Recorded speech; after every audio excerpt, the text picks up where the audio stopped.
Hello everyone, welcome to digital maths. अब गाला paper के जो साइंस के गाला पेपर्स थे उनके मैंने सेक्शन ए सारे अपलोड कर दिए। Now I am going to go with section B of each and every paper, so be with अस।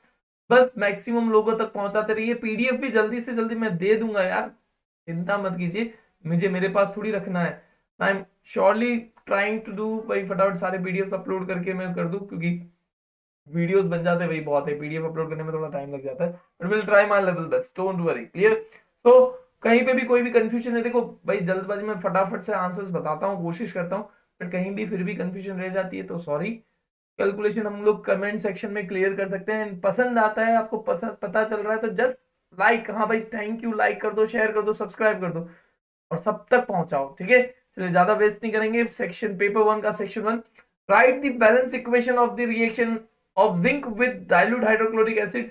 तो जिंक का विथ भाई HCl gives ZnCl2 plus H2, यानी आपको यहाँ पे 2 लगाना पड़ेगा। बाकी नेम्स आप प्रोवाइड कर सकते हो भाई, zinc, hydrochloric acid, zinc chloride and hydrogen gas.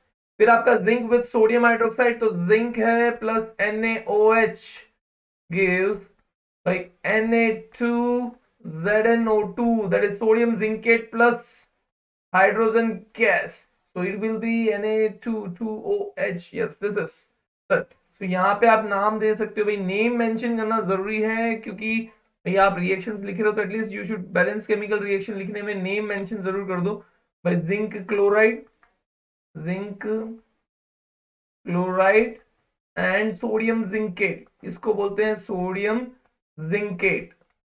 बाकी तो आपको नेम पता है, वो आप मेंशन कर सकते हैं। ठीक है, next, define the following terms minerals. भाई मिनरल्स क्या है? तो अर्थ क्रस्ट के अंदर से, मतलब जमीन के अंदर से जो भी चीजें मिलती है, जो भी चीजें मिलती है, that is minerals. Clear? All naturally occurring substance that are present in the earth crust are known as minerals. और उन मिनरल्स के अंदर से अगर हमें मेटल्स मिल रहे हैं और उसको हम एक्सट्रैक्ट कर सकते हैं, that minerals are known as ore. तो उसको बोलते हैं minerals having large amount of metals and are extracted are called ores। ores are usually used to extract metals, और उसमें से मेटल्स को अगर हम एक्सट्रैक्ट कर सकते हैं तो उसे हम लोग ओर कहते हैं। Clear? I hope it is clear to you all. Explain Newlands law of octave. देखो न्यूलैंड्स भाई साहब जो थे, डॉबनर्स जो आए थे उनके बाद आए थे, 56 एलिमेंट्स थे, वो एटॉमिक मास के ऊपर वर्कआउट कर रहे थे। उन्होंने ऑक्टेव्स को, लॉज ऑफ ऑक्टेव मतलब म्यूजिकल नोट्स के साथ कंपेयर किया था। यू माइट बी अवेयर, सारे गामा पादा निशा। Clear? Every eight element was having the same chemical properties as of the first one. तो सारी की सारी चीजें मैंने यहाँ पे मेंशन कर दी है। Newlands law of Octave was based on atomic mass. Newland's law of octave states that elements are arranged in increasing order of atomic mass. The properties of every eighth element starting from any element are repetition of the properties of the starting elements, यानी every eighth element। ठीक है? Laws of octaves was true only up to calcium, and 56 elements were there during the Newland's law। ये आप mention कर सकते हो। First point को काटोगे तो इधर से 2 पॉइंट आप बना सकते हो, that is up to you. Next is, what is the relation of electronic structure of an atom with its position in the modern periodic table. देखो मैं सिंपल आपको बता दूं, यहां पे मैं मेंशन कर देता हूं ग्रुप, और यहां पे मैं मेंशन कर देता हूं पीरियड, और डिफरेंट पॉइंट्स हैं।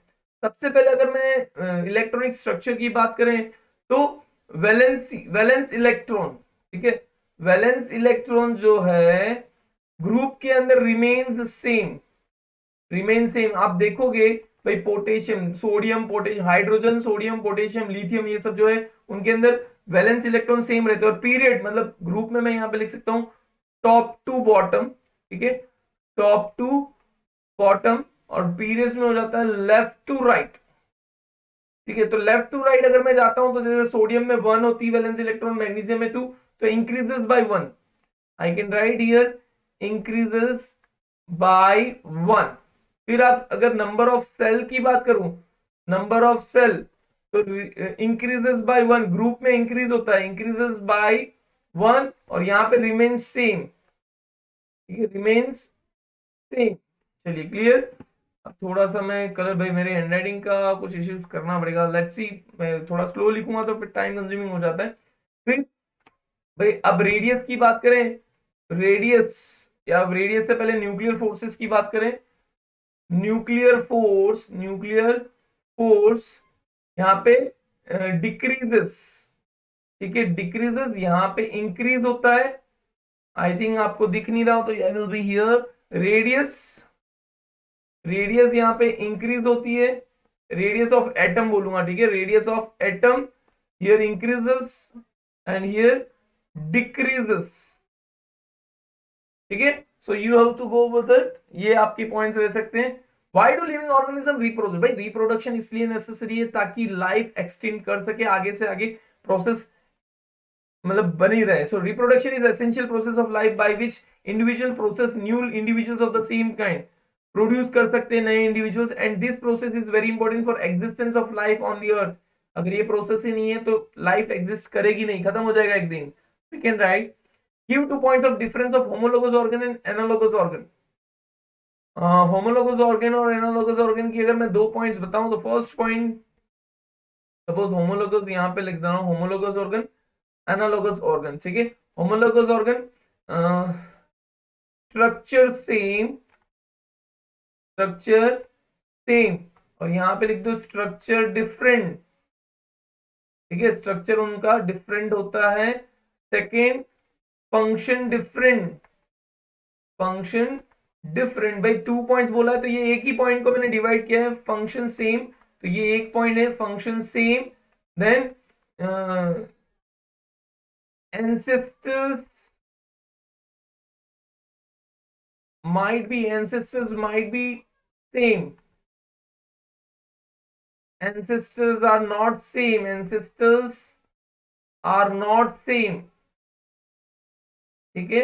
एग्जाम्पल आप दे दो फोर्थ में, होमोलोगस ऑर्गन में लिजार्ड एंड ह्यूमंस 4 limbs, ठीक है, 4 limbs, एंड यहां पे एग्जांपल दे दो bird and bat wings, bird and bat wings. So this is your homologous or analogous organs. And define electric potential and state its HI unit. By definition अगर मैं बात करूं, first of all define मैं दे देता हूं electric potential, तो यहां पे electric potential is work done to move unit charge from one point to another, one point to another। So P V equals to not P, V equals to W by Q। SI unit is volt, और उसको हम लोग bracket में लिखते हैं V। Clear? Next, 2 merits of parallel connection of resistors in circuit। भाई parallel connection होता है तो एक डिवाइस अगर डैमेज हो जाता है या ऑन करते हैं तो दूसरे डिवाइसेस को फर्क नहीं करता, इक्वल वोल्टेज मिलते हैं, सेम डिफरेंट करंट्स मिल जाते हैं। तो you can write in parallel connections each appliances gets full voltage, if one appliance is switched on others are not affected, the parallel circuit divides the current through the appliances, each appliance gets proper current depending upon its resistance या its rating। State the characteristics of magnetic field lines। भाई magnetic field lines की characteristics, भाई north से south में जाता है, inside the magnet south to north होता है, पोल्स के पास बहुत ज्यादा फोर्स फील्ड लाइंस होती हैं and all. So you can write magnetic field lines appears to emerge from start from north pole to south pole, ठीक है। Inside the magnet direction of magnetic field line is from south pole to north pole. Magnetic field lines are never intersect with each other. Magnetic field lines forms a closed loop. Magnetic field lines is stronger at the poles because the field lines are denser near the poles। तो वो सारी properties आप mention कर सकते हैं। What are the problems caused by the non-biodegradable waste? भाई non-biodegradable waste की वजह से बहुत सारी प्रॉब्लम्स हो सकती है, air pollution, land pollution, water pollution, drainage system clog हो सकता है, अगर ऑर्गेनिजम्स हैं वो खा लें अगर तो डेथ हो सकती है, तो बहुत सारे हैं। Soil destructions, death of the cattle due to ingestion of plastics, clogging of drains, ecological imbalance, air pollution, water pollution, land pollution, biological magnification of hazardous substance affect the soil fertility, reduces the crop yields।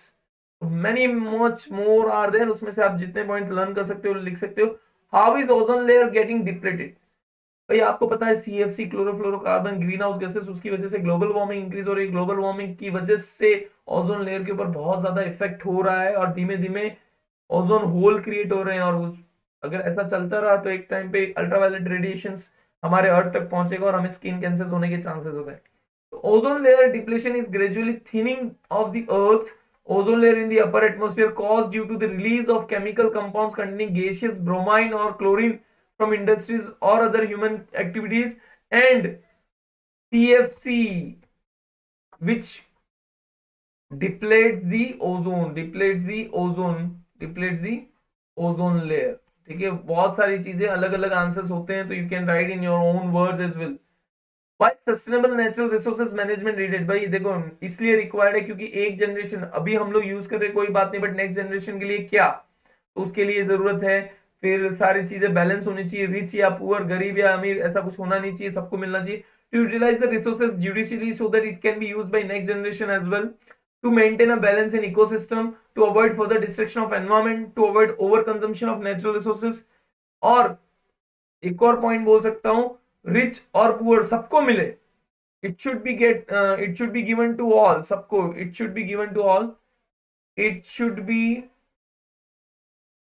given to all, सबको मिलना चाहिए, given to all, ठीक है, सबको मिलना चाहिए। Next, mention the significance of forest। भाई forest के तो अनलिमिटेड सिग्निफिकेंस। सीवियर्स forest serves as habitat for variety of wildlife, provide all heterotrophs with food and protections, it helps in balancing carbon dioxide and oxygen in the atmosphere, it has medicinal value, firewoods etc। बहुत सारे इसके values है, 4 points आप कोई भी लिख सकते हो। So this was the last question of section B of paper 1। Thank you very much. बस आप लोग से एक ही रिक्वेस्ट है, मैक्सिमम लोगों तक पहुंचाते जाइए ताकि ये हमारा hub digital OP digital maths है। आप ओपी डिजिटल मैथ्स के फॉलोवर हैं, तो मेरे ओपी डिजिटल मैथ्स ये सारे स्टूडेंट, सारे फॉलो, सारे मेरे फ्रेंड्स ओपी फैंस बोल सकता हूं मैं, रीच एट दी हाइक, एक हाइक पे पहुंचा देते हैं ताकि वापस कुछ नया करें, आपके लिए बहुत कुछ कर सकते हैं। Take care, bye.